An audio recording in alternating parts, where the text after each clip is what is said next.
Hello everyone, welcome back to my channel and welcome back to another Resident Evil review. Uh, just a quick heads up. When I ended the last review, I mentioned that the PlayStation Store was going to close for the PS3 and the Vita. Uh, just a couple of days ago, they actually announced that they are revoking that statement and the PlayStation stores are actually going to stay open. For how long, nobody really knows. So, I'll mention this now. As of right now, you can currently still buy Resident Evil Director's Cut DualShock version off the PS3 store. I still advise against it, just go buy the remake for that one. But today we're going to talk about Resident Evil 2. After Resident Evil was released, the next title started development just 1 month later. This game introduced me to a world of horror and survival. Welcome everyone to my gateway into the series and what has made me a big fan of the series. Resident Evil 2 DualShock Edition for the PlayStation 1.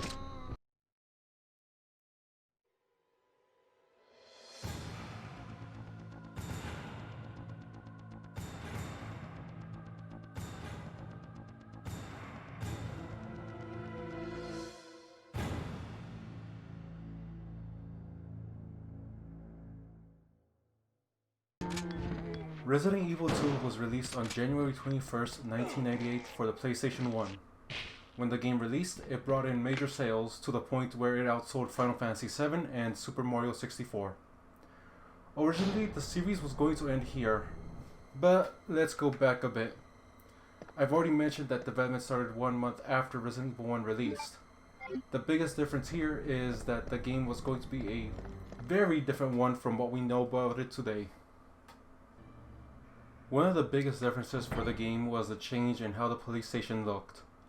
The original build had the station looking more modern, while the final release had it based as a museum turned police station. In fact, the original station was also even larger.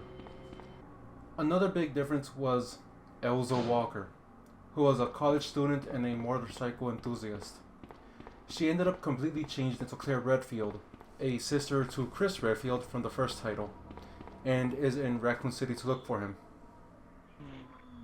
Now, this version of Resident Evil 2 has become known as Resident Evil 1.5, where it was being worked on between the first month after Resident Evil was released until around 1997. The biggest differences are a different looking police station, Elza Walker.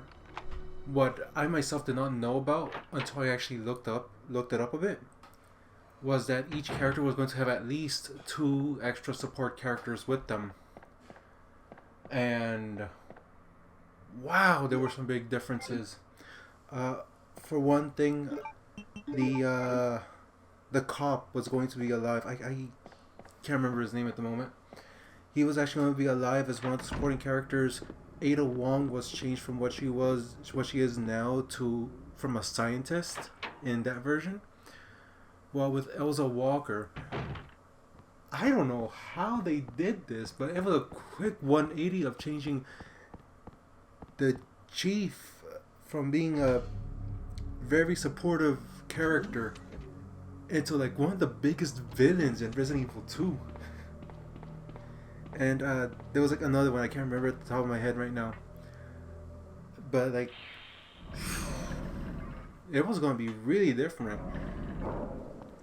I might touch upon it later on. Maybe I'll actually play the game myself because it is out sort of in an incomplete state, and there are people who are, I think at this point, maybe still working on trying to get it to its 60% completion. I think. I don't know. I'll have to look that up later. But that was honestly really interesting to know about for 1.5. Only 3 months until the projected 1997 release date, the game was scrapped. It was about 3/4 of the way done before Shinji Mikami decided to call it and explain that the game wasn't meeting quality expectations. In fact, Shinji was the one who wanted to make Resident Evil 2 the final game in the series. But the supervisor, Yoshiki Okamoto, pretty much called him out and mentioned that it could become something much larger if done right.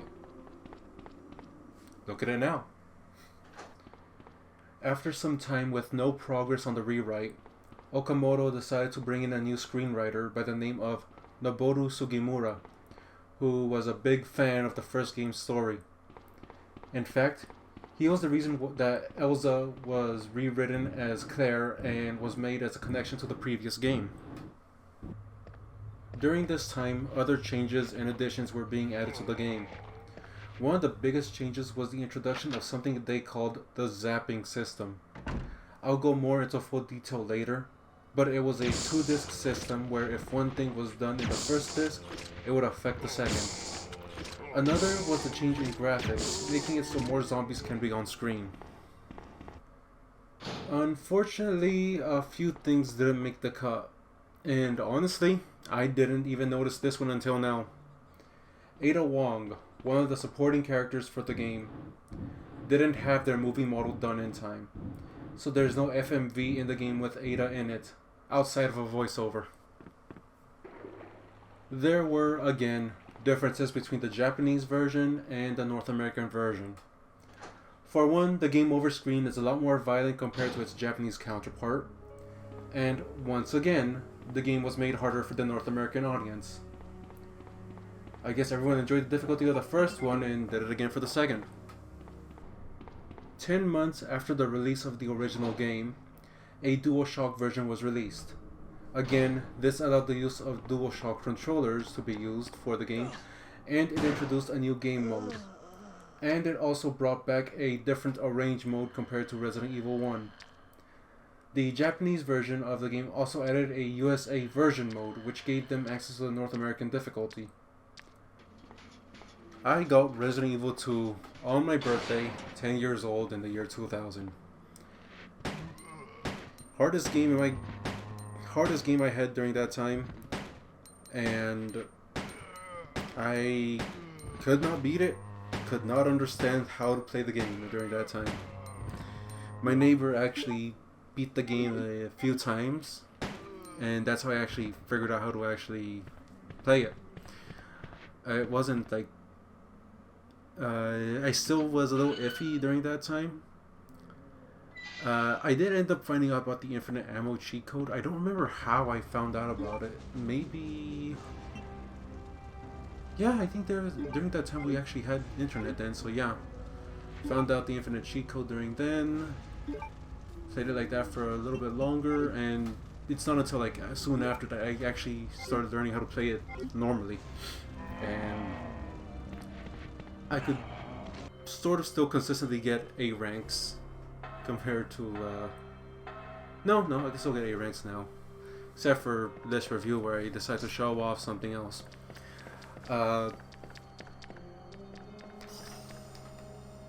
Also, my neighbor actually ended up liking the game so much he actually got it for the Nintendo 64, and that was actually a big difference because when I saw him play it. Also found out about a certain game mode I'll mention later that I never got because of memory card corruptions and all that. Those were fun. But yeah, honestly, like, I have to actually see the cutscene myself, but I can still still recite almost word for word every line and bit of dialogue that the FMVs will actually have. That's how ingrained Resident Evil 2 is in me, and just how much I love the game. I'll say this right now, but the remake I love just as much as the original. It enhances it for me, and I just love the additions they've done for it. There were a few things I think that got cut out from the original to the remake, but I still love the new one. I still love that game to bits. Alright, time for story. And yeah, spoilers, 20-year-old game. We begin with Leon Kennedy driving into Raccoon City. He ends up getting surrounded by zombies and runs into Claire Redfield. They both escape until a surprise guest shows up and forces them into crashing their car. Then an out-of-control semi crashes into their car, forcing them to separate before heading to the police station. Once Leon finally gets to the station, he finds Marvin and is told to find other survivors and to escape.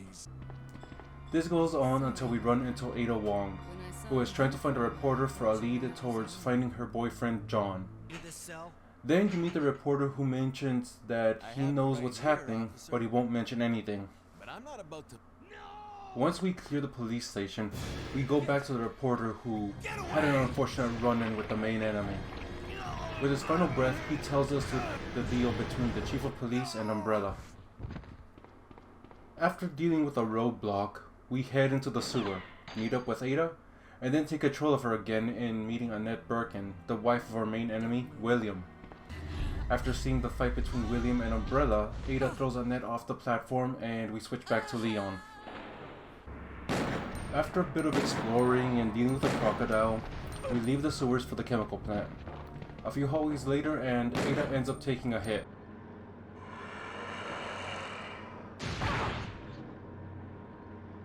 We deal with Birkin again and we finally enter the Umbrella Labs.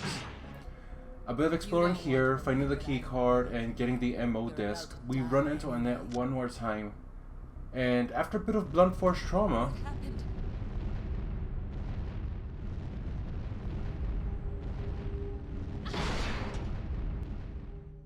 we get our hands on a vial of G-Virus. I've been waiting for you. Unfortunately, Ada's true intentions are shown and tries to take the virus away from us. She takes a shot behind her back from Annette, who faints, and after a heartbreaking scene, falls to her death. She was going to kill us though, so... oh, that really sucks.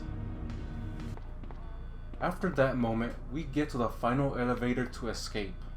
Unfortunately, William decides to show up for a final confrontation with us.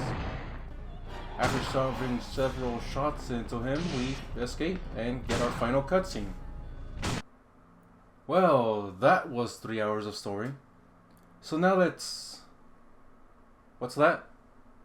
Second scenario? Oh, that's right, Resident Evil 2 is a 2-disc game. Which means we get to experience everything that Claire has gone through with her disc. Well then, let's get to it. Claire shows up into the city looking for her brother Chris. Deciding to ask for directions in a bar, she gets attacked by zombies. She escapes into an alley where she runs into Leon. We get a repeat cutscene of them being attacked and separated. Here is where the game differs.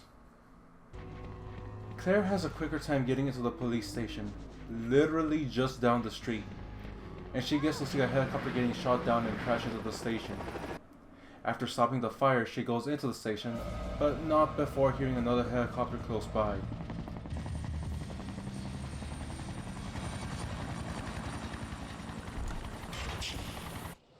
Once she enters, we meet her daily nemesis and stalker, Mr. X. After dealing with him, she goes to the next room. Unfortunately, Mr. X still wants to talk. Within the hour, like After some time and blowing up one door, Claire runs into the police chief, Brian Irons. After a morbid discussion over a dead body, we run into Sherry Birkin, daughter of our two scientists, explaining that she is being followed as she runs off. Once Claire has finished exploring the police station, she finds a hidden door behind the chief's office, which goes underground into a very disturbing room. After a bit of talking, Irons is dragged and killed underground. Claire follows and encounters William for the first time.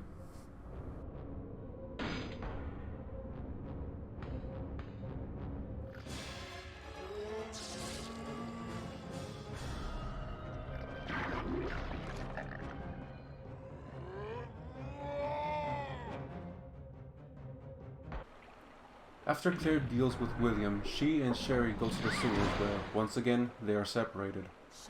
A run-in with Leon has him telling her that he's worried about Ada, and Claire instead runs into Annette, where she is told that they need to find Sherry now. Running ahead has them meeting up again before heading to the chemical plant. Another run-in with Mr. X later, and we have another fight with William again. After he's been repelled, Claire explores the upper floors of the laboratory and runs around until she finds a key for the power room, where Sherry is being chased by Mr. X. Annette and Claire see this on a camera, and she tells her about the sample hidden in Sherry's necklace. Claire gets it and makes sure both the sample and Mr. X are thrown off the platform. Unfortunately, Sherry escaped when Claire told her to, and the self-destruct is activated. We find Sherry talking with her mother before she dies, and we escape towards the train hidden below the labs.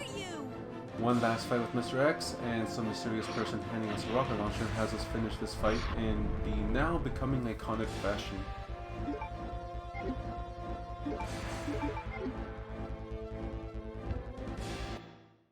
You lose, big guy.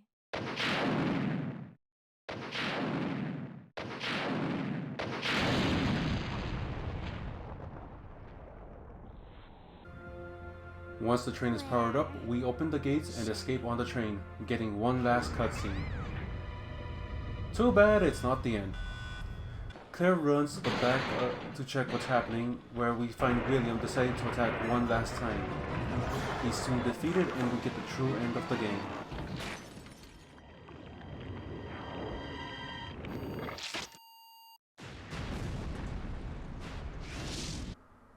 Man, that took a while. And I'm sure you all saw that what was happening during the gameplay right there. Yeah, I did activate an infinite ammo cheat code, but I've played this game to death so many times and I felt like going through the story as quick as possible. I mean, it's a 2-disc game. There is a disc 1 and a disc 2. There isn't... Yes? What do you mean there's more? Start a new file with disc 2? Oh my god. This actually took years for me to actually figure out. I never bothered looking at it online or anything like that. For some reason, I just decided to put disc 2 into my PlayStation one day and just see what happens if I just hit game start or new game for it.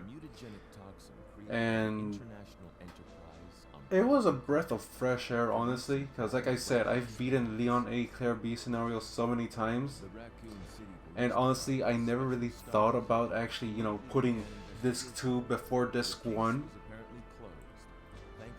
So here's the fun part. For classic Resident Evil 2, the Claire A, Leon B scenario is considered canon to pretty much all the Resident Evils from this point on. And it actually makes what happens in, well, Resident Evil 6, which I will talk about later on when we get to it, it makes sense, because if I played Resident Evil 6 without even knowing about that this existed, I would have been confused on how this happened. So, for the most part, the Claire A scenario opening plays the same way. The difference is how this starts differently. The cutscene has the car spin out of before crashing. This is a detail that I love to see between both the Leon A and Claire A scenarios.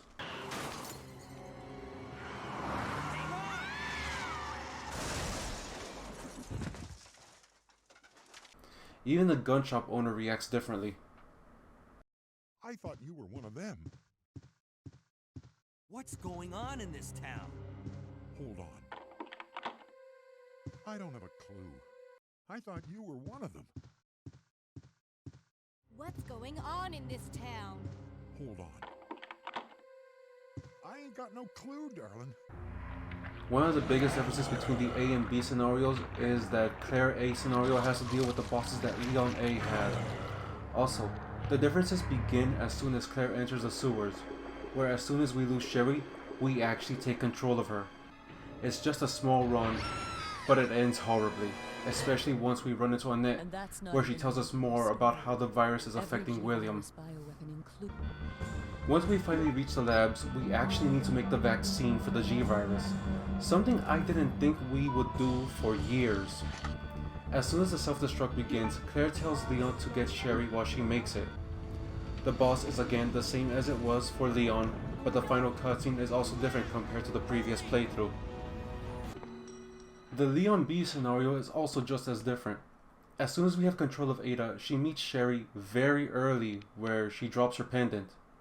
It's not until after meeting Annette where we actually see the virus in the pendant during the second time we control Ada. During the power room, Leon gets cornered by Mr. X and Ada jumps in to distract them. Unfortunately, Ada gets knocked into the power room console where she takes significant damage. Soon after this room, Claire calls Leon to grab Sherry and escape. The finale plays the same way, and again we get a different true end. And that's the Claire A, Leon B scenario. I'm not gonna lie, I did this before doing the Leon A, Claire B for this review. Mostly because the PS3 had it set with disc 2 first from my last playthrough. I was just lazy on resetting it with Leon disc first. I just decided to do the second playthrough with the cheat because I felt like it. In terms of the story, I consider Resident Evil 2's as the best of the original trilogy. And it's not just because it was the first one I played. It has honestly held up over the years, and I can still remember the lines before and during the police station. It's not until Resident Evil 4 where I've enjoyed the story as much as I did. During a couple of these runs, I went and got the extra costumes. You can only get these by not picking up anything on the way to the police station. This will spawn a special star zombie, Brad Vickers from the first game. He actually has armor and takes a lot of ammo to kill, or one kick to the head if you get really lucky. This opens a locker in the station that has 2 different outfits, 2 for Leon and 1 for Claire. Claire also gets a 6-round revolver for her troubles. One of Leon's costumes makes it so he fires his normal pistol with one hand, making it so he fires it faster. There is plenty of unlockable content for this game. Beating Scenario A in under 2.5 hours unlocks an infinite rocket launcher, and beating Scenario B in under 3 hours unlocks an infinite machine gun. Also, if you can get under 2.5 hours for B and either get an A or B ranking, you can get an infinite Gatling gun. If you can get an A ranking, you can also unlock the 4th Survivor game mode.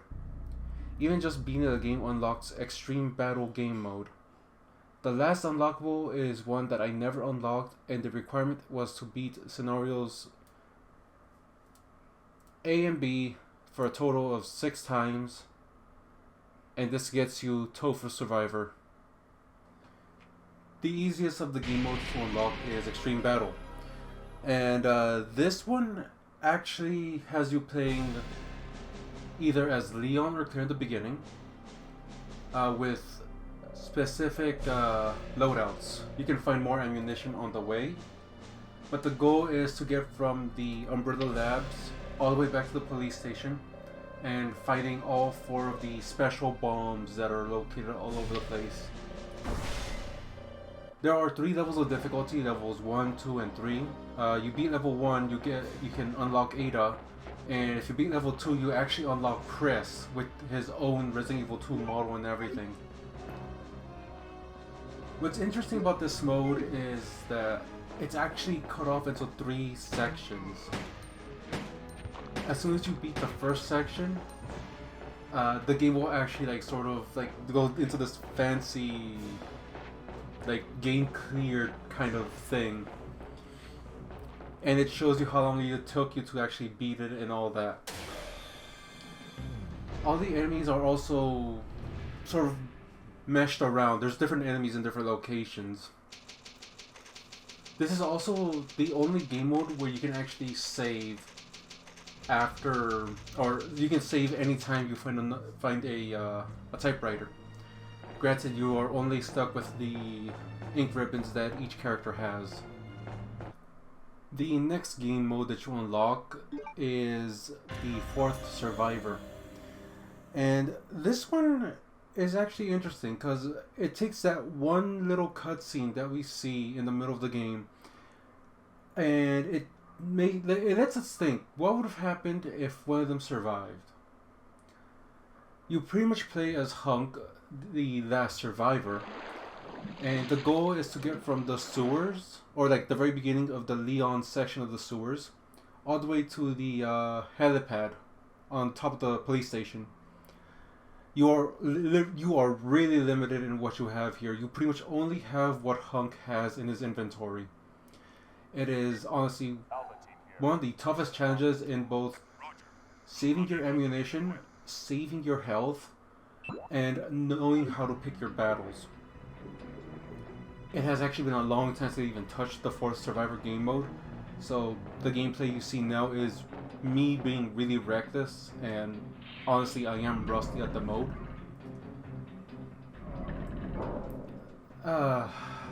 It really is also one of the more fun game modes too, because it challenges you. It has you trying to figure out how to get from point A to point B with what you have, and honestly I wanted to show off the second floor office, the secretary room that's on there, because that room is horrifying, especially when you are low on ammo.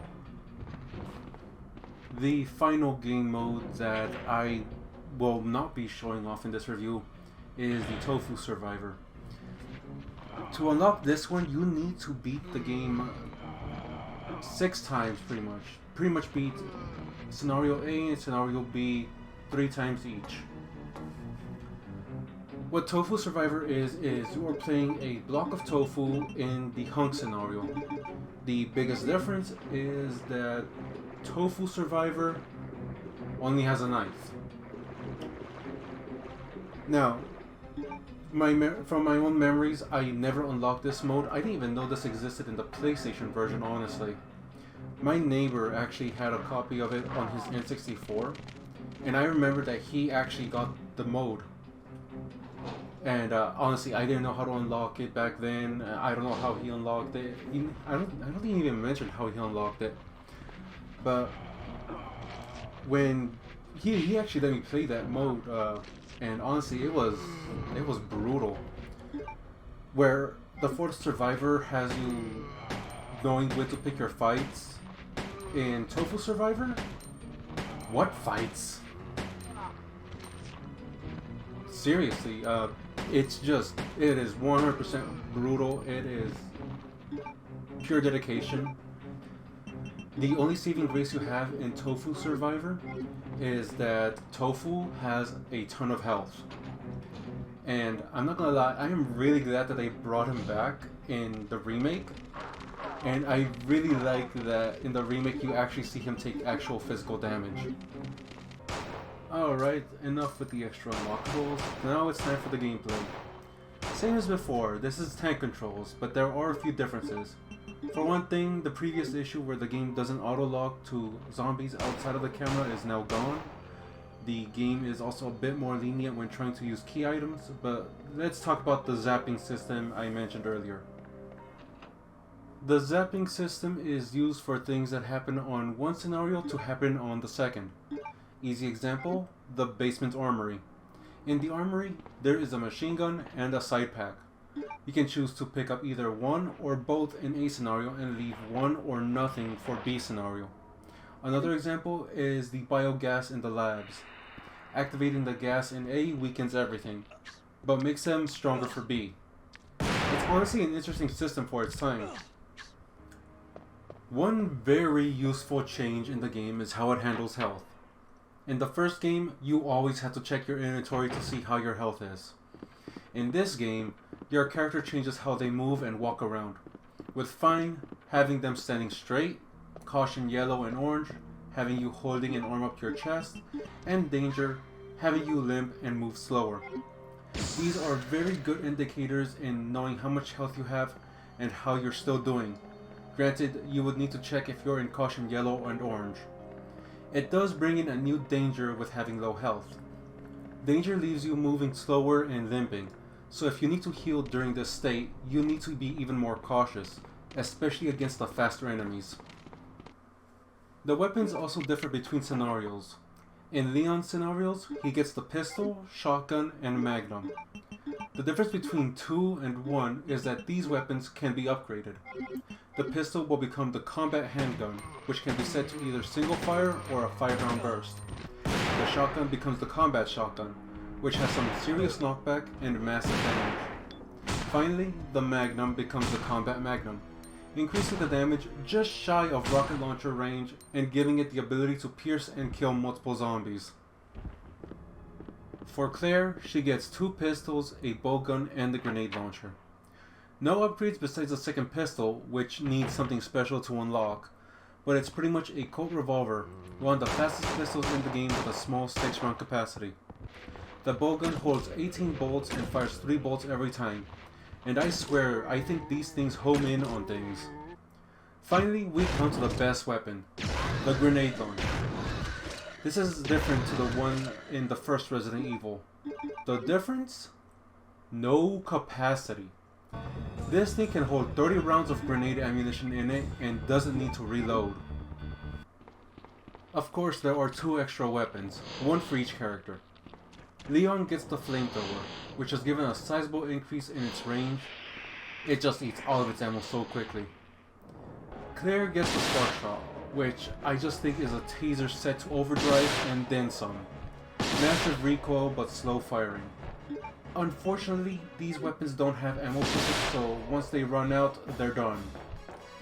These guns are also one of the few weapons that actually end up taking 2 inventory slots.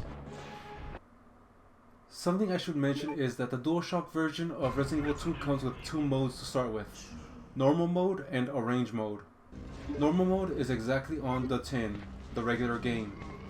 You can choose either easy mode or normal mode, with easy mode handing you lots of ammo and 3 first aid sprays.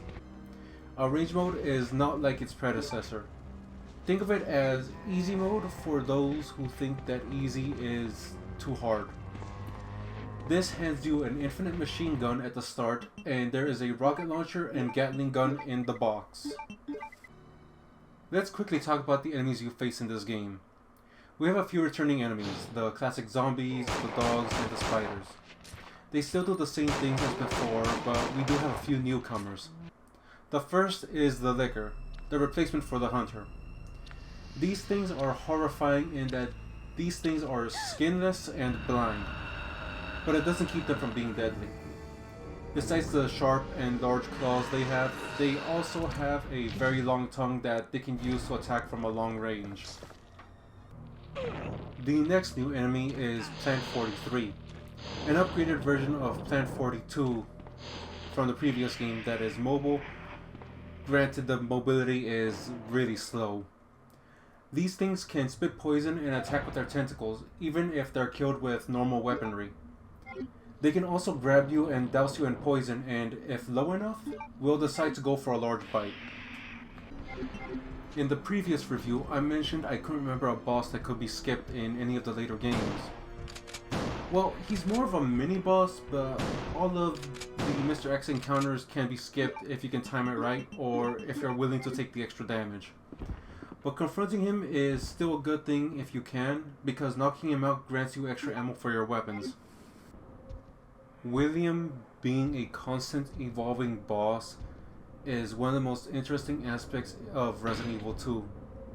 We're told and shown just how bad the T-Virus is in both 1 and 2, but the G-Virus is even worse in that the mutations go to very large extremes when he's chasing and attacking us, to the point where he doesn't even resemble a human. Alright, that's enough about the gameplay. How about the graphics? These are a huge improvement to the original, and honestly, I consider these some of the best for the PlayStation during its time. Of course, there are some games that do look better, but for Resident Evil, I just love the detail that the rooms have, especially the police station. It actually does look like people have been trying to hold up and survive in it. Another thing to note is the FMVs. They aren't filmed with actual actors. They now use CG animated cutscenes. We are given even more detailed characters on how they look, and I love how everyone looks. Well, almost everyone. Like I mentioned before, Ada Wong never had her movie model completed, so the one cutscene she would have appeared only has her voice dialogue placed in it. I never noticed this before, and it bothered me until I started this review. So you finally come. At this point, I'm used to the game's cutscenes, but it does make me wonder just what the model would look like. Finally, let's talk about the music. And let me just say, a big improvement from the last review. After 2 decades, I still remember the music for this game, and listening to it again was so nostalgic for me. I love listening to the alarm in this game. It makes me think the composers took the alert the game was going to use and made it so it can go along with the escape music.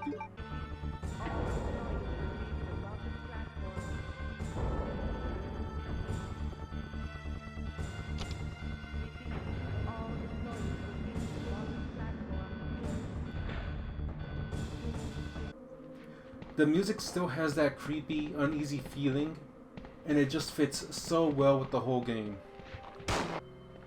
And that is Resident Evil 2. Even after not playing it for several years, I can still mostly remember it. I always forget about the crank in the basement when I'm playing as Claire though.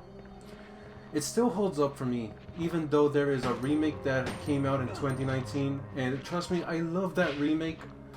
The original still holds a place in my heart. The game can be purchased on the PS3 and Vita store for $6, I think? Other than that, you would need to find a physical copy, and those are pretty pricey nowadays.